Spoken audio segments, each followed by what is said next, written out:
wrote about his passions and his friends until the end of his life. Steward's last written works were his autobiography and a book that chronicled the relationship between Gertrude Stein and Alice B. Toklas. He took his connection to Stein and Toklas even further, writing Murder is Murder is Murder and The Caravaggio Shawl, two books that were part of a Gertrude Stein-Alice B. Toklas mystery series. Steward also wrote Bad Boys and Tough Tattoos, a social history of the tattoo with gangs, sailors, and street corner punks 1950-1965, which chronicled his life while assessing the tattoo subculture. Steward lived to 84. Steward had several teaching positions before bailing on academia. Steward attended Ohio State University and graduated with a PhD in English in the early 1930s. He taught at Ohio State during his last year there and, after graduation, moved around to teaching positions at Carroll College in Montana, Washington State University, and Loyola University in Chicago.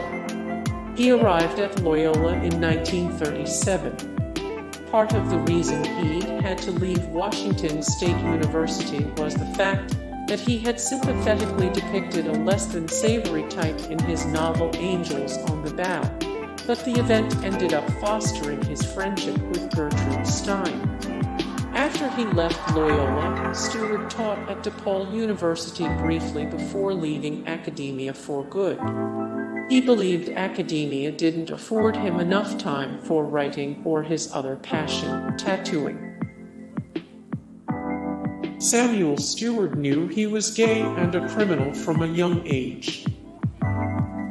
Steward was brought up in a repressive Protestant household and feared anything resembling intimate desires, writing that he had been taught, "The slightest brushing of my hand against my penis was not only a religious sin, but would lead to blindness and pimples, kidney disease, bedwetting, stooped shoulders, insomnia, weight loss, fatigue, stomach trouble, impotence, genital cancer, and ulcers."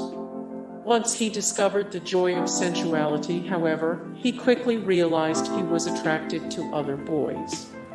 Despite receiving little censure within his community for his preferences, he discovered that homosexuality in 1920s Ohio was illegal. Later in life, he concluded that, since each intimate act he performed could have involved 20 years in prison, he was due 6,000 years of incarceration by the time he left the state. His friendships with authors led to Experimentation with Hudson. During the summers of 1937 and 1939, Steward made his way to Europe.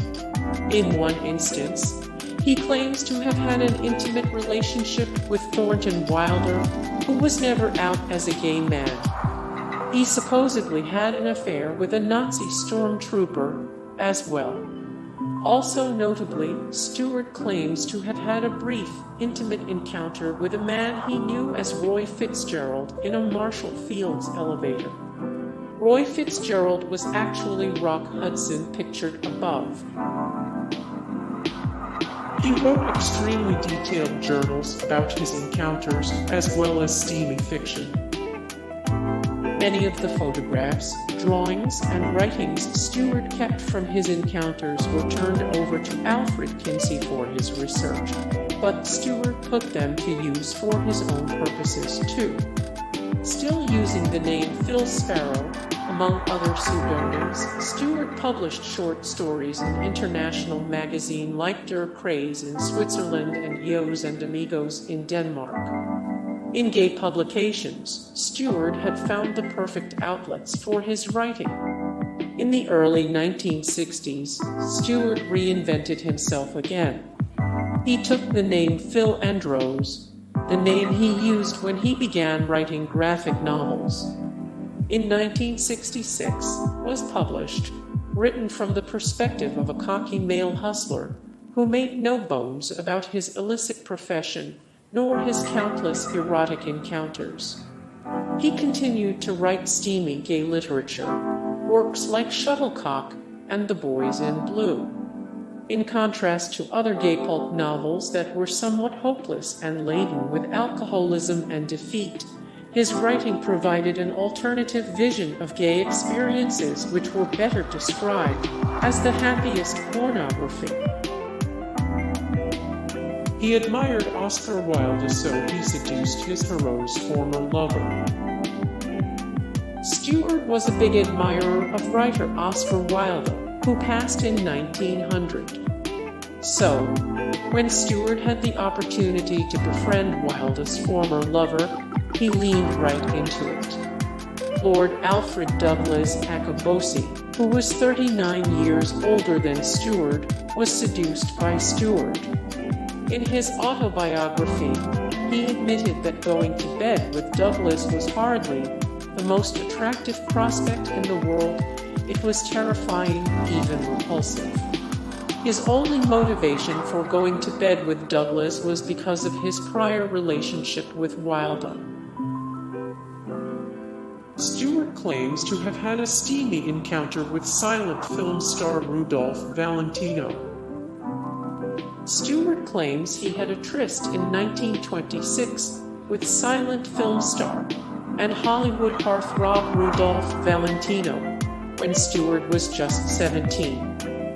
Valentino was making his way from Chicago when he decided to stop for a night in Columbus, Ohio, where Steward lived at the time. Staying in a hotel incognito, Valentino was approached by the young Steward, who asked for his autograph. Needless to say, Steward got a lot more than just an autograph, according to him at least.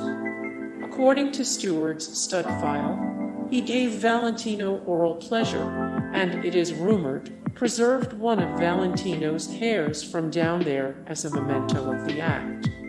In a shocking turn, Valentino passed just a month after his encounter with Steward.